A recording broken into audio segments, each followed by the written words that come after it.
भाव मला खुशाल फसवाय निघालाय, पण मी फसत नाही. त्याच्या तोंडानंच वाटणे की आणि मलाच घे म्हणतोय, जबरदस्तीने घे म्हणतोय. मग मी म्हणलं तू वाटणे केले तर तू घेती मी घेतो म्हणलं, वरचं मी वरचं घेतो तू इथलं घे म्हणलं. तसं नाही म्हणजे रान जत चांगलं आहे, रान ज्यादा आहे ती हिसाब बळखवायला बघतो.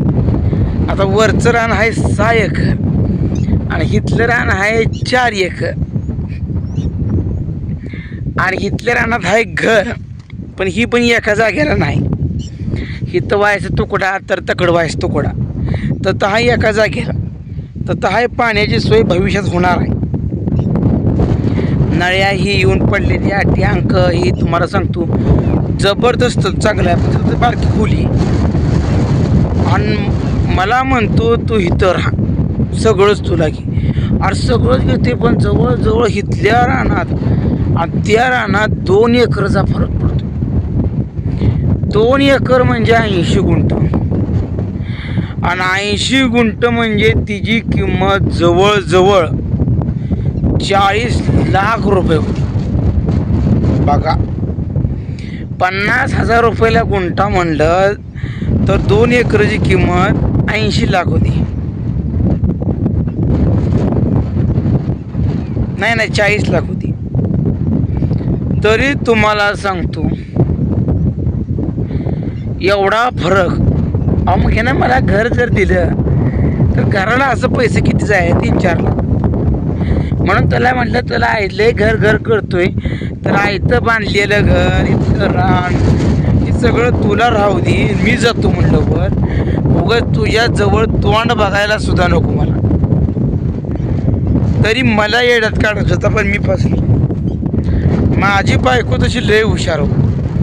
ती काय म्हणली कुणाचं कुणाला नको, प्रत्येक ईशात 2 तुकडं.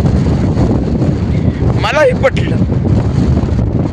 तुम्हाला सांगतो वरचं रान असेल तर त्यातलं बी 2 तुकडं, इथलं 2 तुकडं, घरात 2 तुकडं आणि वर नंबरात बी 2 तुकडं. मला पटलं. इकडला गुंठा इकडं नको, तकडला गुंठा इकडं नको. उग वांदा वांदी नकोच. मला जास्त दिलं त्याला जास्त असं नाही. आणि पत्र आहे निम शेड आहे ती निम आणि वाहनं जी आहे ती त्याची पैसे किंमत ठरवायची. झाला वाद मिटला. सोपी आहे. कोणी का घेणार तेवढं पैसे टाक असं डोकं लागतं. ही मला येड्यात काढते.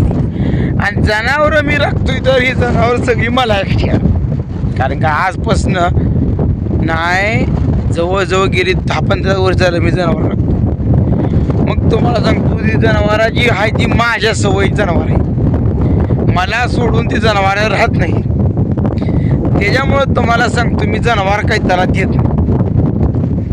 लयत लय दिलं तर त्याला दूध खायला देईल आणि शेरडं केली तर निमी करेल. मस्त मला चांगली दुधाची त्याला सडी देऊ, असं काय तर करू ना ॲडजस्ट.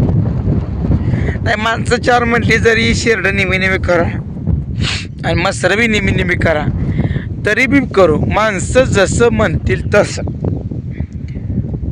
आता त्याला वाईलच राहायचं आहे म्हणले, पण फसवून वाईल राहते. त्याला वाटतंय भाव कुठनं तर कसा तर सापा रचला की भाव फसेल, पण मी फसत नाही. आणि मी जर चुकून फसायला लागलो तर बायकोसुद्धा माझी लय हुशार आहे, लय चॅप्टर आहे. ती सरळ म्हणते 1 गाव 2 तुकडं. 1 इंचाचा सुद्धा फरक झाला नाही पाहिजे. मग काय आमचं भांडण मिटलं. नाहीतर तुम्हाला सांगतो ही दररोजचं गाणं असं चालू आहे. याला खर्च काय कोणी करायला सांगितला होता का? खर्च करतंय आणि पुन्हा मापा काढत बसते. अरे खर्चच करायचा नाही. अगोदरच मग मला सांगायचं भाव तू